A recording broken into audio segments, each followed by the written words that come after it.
Hello and welcome to my online class once again, and I am here with a new topic, new chapter. Our topic is chapter number 4, linear equations in two variables. Okay, got it?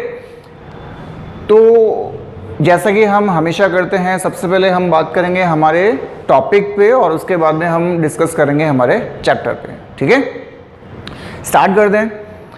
Linear equations in two variables. यहाँ पे हमारे पास में 3 words काम आए हैं, linear equation variable. पहले हम इन तीनों वर्ड्स पे डिस्कस करते हैं कि ये एक्चुअल में है क्या चीज़ और ये काम क्या आती है. ठीक है, सबसे पहले हमारे पास में आता है लीनियर का मतलब, जैसे मैंने आपको बताया था जब हमने पॉलिनोमियल्स मैंने पढ़े थे, तो मैंने आपको बताया था कि उनकी कैटेगराइज, जिसमें डिग्री 1 होती है लीनियर इक्वेशंस, जिसमें डिग्री 2 होती है क्वाड्रेटिक इक्वेशन, जिसमें डिग्री 3 होती है क्यूबिक इक्वेशंस, मैंने आपको बताई थी. इक्वेशंस का मतलब मैंने बताया था जब हमारे पास में किसी भी पॉलिनोमियल्स के इक्वल्स टू में अगर हम 0 मेंशन कर देते हैं तो वो हो जाते हैं हमारे पास में इक्वेशन. और वेरिएबल्स मतलब ऑल द अल्फ़ाबेट्स, वो क्या होते हैं हमारे पास में वेरिएबल्स होंगे. ठीक है, तो ये तीनों वर्ड्स क्लियर हैं.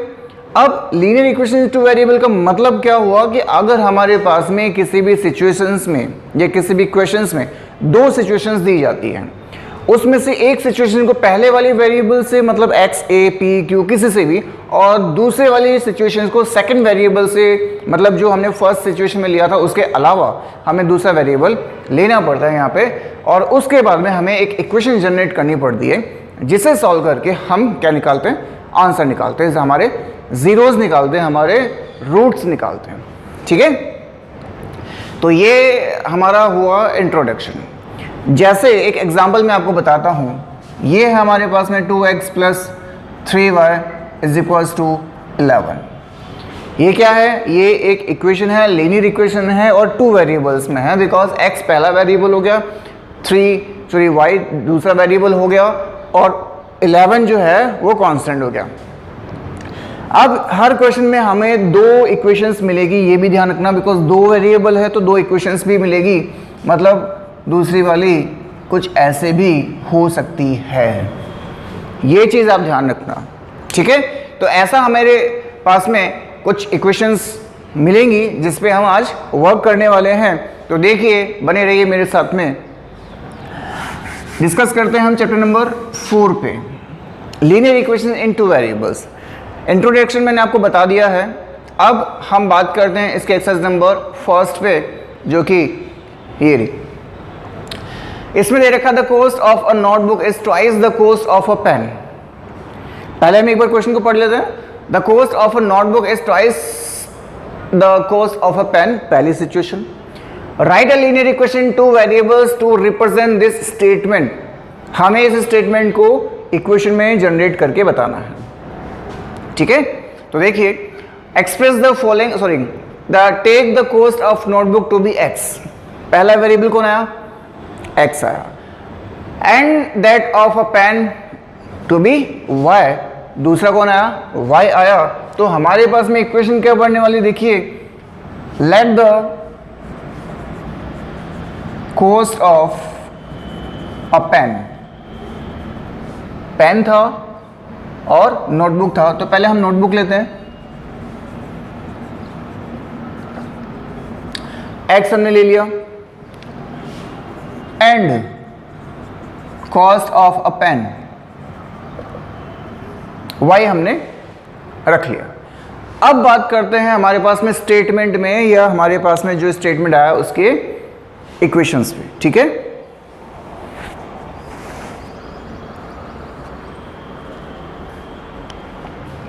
तो देखिए, यहाँ पे हमारे पास में इक्वेशंस लिखनी है, तो वहाँ हमारे आएगा फर्स्ट वाले स्टेटमेंट पे एक बार गौर करना है.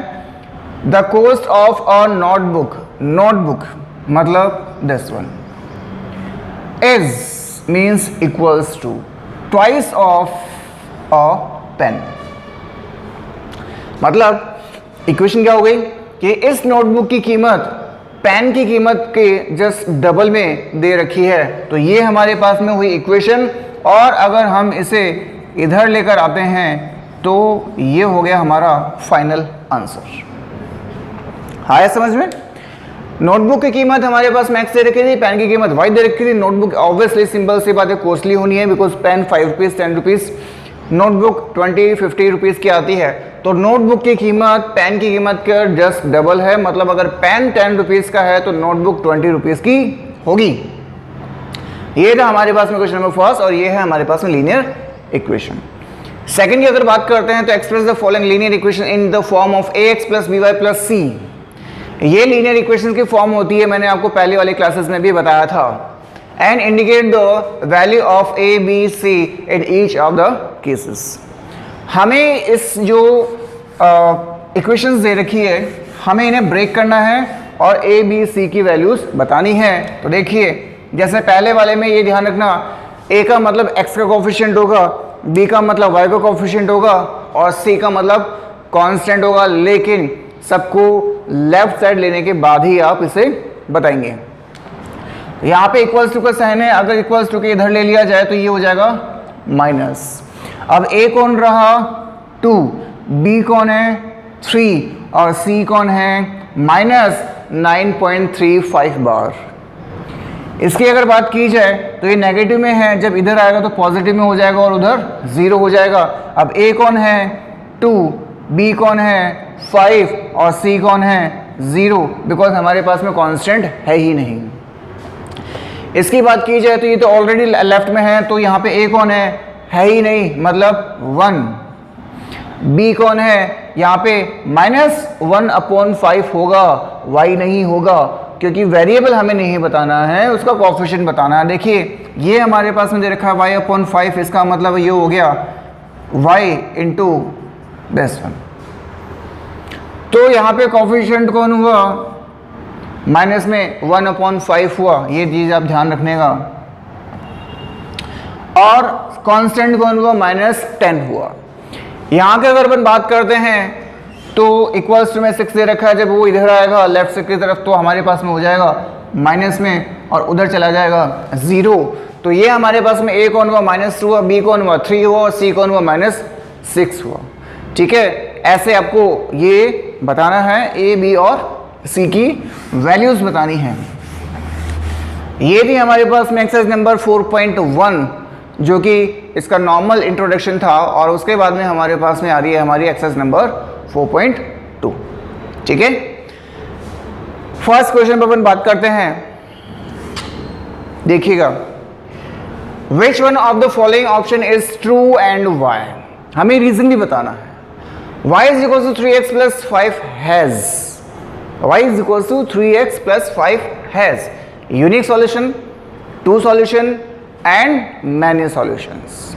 कैसे? अगर आप इस x की जगह 0 रखते हो, देखना, अगर आपने इस x की जगह 0 रखा तो y की वैल्यू क्या आ रही है, ये तो कंप्लीट 0 हो चुका है, मतलब y की वैल्यू 5 आ गई। अगर यहाँ पे 1 रखा होता तो कितना होता, 3 + 5 कितना होता, 8 होता। अगर यहाँ पे 2 रखा होता तो 6 + 5 कितना होता, 11 होता। और अगर यहाँ पे 4 होता तो कितना होता, 12 + 5 17 होता। मतलब आप यहाँ पे वैल्यूज पुट करते जाइए, आपकी वैल्यू चेंज होती जाएगी। ठीक है, मतलब कहने का मतलब ये है कि अगर आप x की वैल्यू चेंज कर रहे हो तो ऑटोमेटिकली y की वैल्यू आपके पास में चेंज होगी। तो क्या आपके पास में सिर्फ एक ही सॉल्यूशन है? नो। क्या आपके पास में सिर्फ 2 सॉल्यूशन है? नो। क्या आपके पास में बहुत सारे सॉल्यूशन है? Yes, because values change, answer change. Got it? Next question number 2, right 4 solution for each of the following equation. 4 solutions आपको लिखने हैं, मतलब x और y की जगह आपको 4 वैल्यूज बतानी है। तो इसका एक छोटा सा पैटर्न है, देखिएगा। ये आपने लिखा है आपका क्वेश्चन। अब आपको करना है किसी भी एक वेरिएबल को पकड़ना है, मतलब या तो x को पकड़ लो या y को पकड़ लो। और उसे अपनी तरफ बाकी सब कुछ दूसरी तरफ रखना है। मतलब जैसे मैंने y को मेरी तरफ रख लिया तो 2x को मैंने राइट साइड में भेज दिया। अब आपको यहां पे एक टेबल बनानी है छोटी सी, जो कि आपने देखी होगी, ये वाली। आपको कितने सॉल्यूशन पूछे हैं? 4 पूछे हैं, तो ये लीजिए आपके 4 सॉल्यूशन, 1 2 3 4। देखिएगा कैसे करते हैं। अब यहाँ पे आपको जैसे फर्स्ट क्वेश्चन मैंने आपको बताया वैसे ही आपको सेकंड क्वेश्चन में करना है, वैल्यूज चेंज करनी है, आंसर ऑटोमेटिक आएगा। x की जगह आप 1 रखते हो, 2 रखते हो, 3 रखते हो और 4 रखते हो, तो आपके पास में आंसर देखिएगा क्या आएगा। x की जगह 1 रखा,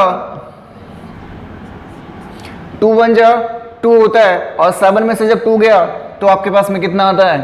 7 में से जब 2 गया तो हमारे पास में 5 आता है। अगर आपने x की जगह 2 रखा तो 2 से 4 होता है, 7 में से 4 गया तो हमारे पास में 3 आता है। अगर आपने यहाँ पे 3 रखा हो तो 3 2 6 होता है, 7 में से 6 गया तो 1 आता है। और अगर आपने यहाँ पे 4 रखा है तो 4 2 8 होता है, 7 में से 8 गया तो -1 होता है। ये आपके पास में क्या हुए? 4 सॉल्यूशन हुए आपके आंसर्स के। सेम चीज आपको सेकंड और थर्ड में भी करनी है। अब प्रॉब्लम आ रही है कि सर सेकंड में तो पाई दे रखा है, सॉल्व कैसे करें? ठीक है, देखिएगा, pi x plus y is equal to 9। हमें y को यहीं रखना है और 9 माइनस पाई x दे देना है, ठीक है। या फिर आप चेंजेस भी कर सकते हो, कोई दिक्कत नहीं है। जैसे अगर आप बोलो कि नहीं सर मैं तो ये नहीं करूं, मैं तो x की वैल्यू लूं, चलो कोई बात नहीं। तो 9 ऑलरेडी था, y उधर चला गया और इसके नीचे पाई चला गया, तो इधर कौन रह गया? x रह गया, कोई दिक्कत नहीं है। अब आपको सेम वही टेबल बनानी है 4 टाइम। ये लीजिए आपका आंसर। देखिए y की जगह अगर 0 रखते हैं, 1 रखते हैं, 2 रखते हैं और 3 रखते हैं तो आपका आंसर क्या होगा? y की जगह 0 रखा तो आपके पास में सिंपल से 9/पाई है, आपका आंसर रहेगा। 9 की जगह अगर 1 रखा है तो आपके पास में 8/पाई रहेगा। 9 की जगह सॉरी y की जगह अगर आपने 2 रखा है तो आपका 7/पाई रहेगा, और ये 6/पाई आपका आंसर रहेगा। ये आपका सॉल्यूशन था।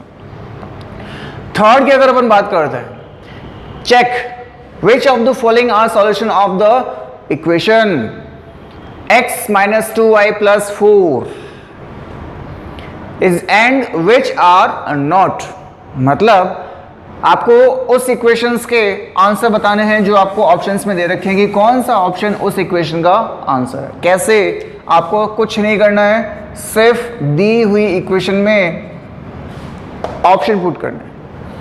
x की जगह पहला कोऑर्डिनेट ज्योमेट्री में हमने पढ़ा था थर्ड चैप्टर में, पहला कोऑर्डिनेट होता है x का और दूसरा होता है y का। इसका मतलब पहले पे हमारे पास में अगर 0 यहाँ पे रखा जाता है और y की जगह अगर 2 रखा जाता है तो क्या ये 4 आएगा? देख लीजिए, 4 तो आएगा, लेकिन माइनस में आएगा कैंसिल, समझिए।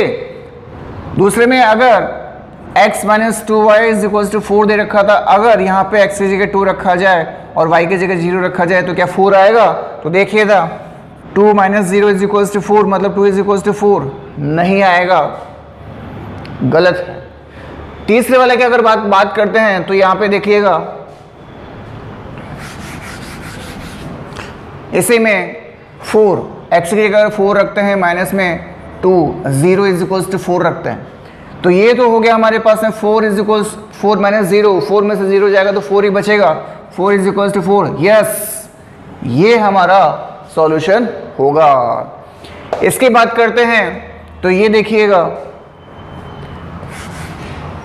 इसमें हमारे पास में आता है √2, यहाँ पे हमने लिखा और यहाँ पे लिखा हमने 4√2 इज इक्वल टू 4 लिखा। यहाँ पे √2 है, ऐसे ही ऐसे आ गया, और 2 4 8 √2 हो गया इज इक्वल टू 4 हो गया। अब मतलब 8 √2 में से एक √2 जब चला जाएगा तो माइनस में 7 √2 इज इक्वल टू 4 आएगा, नहीं आएगा, नहीं है आपका answer.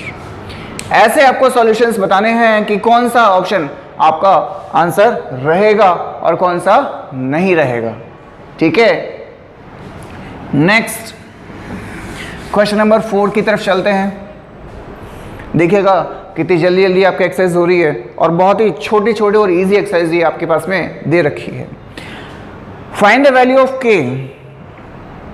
If x is equals to 2y, ठीक है, is equals to 1 is a solution of the equation 2, मतलब x की जगह आपको 2 रखना है, y की जगह आपको 1 रखना है और आपके पास में k की वैल्यू निकालनी है। बहुत ही आसान सवाल देखिएगा, 2x plus 3y is equals to k।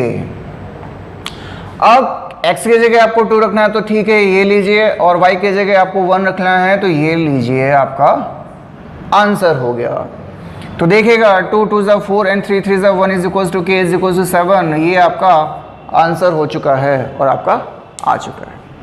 ठीक है, तो देखिए ये थी हमारे पास में हमारी एक्सरसाइज नंबर 4.2 और 4.1 जो कि हमने चुटकियों में सॉल्व करके बता दी आपको।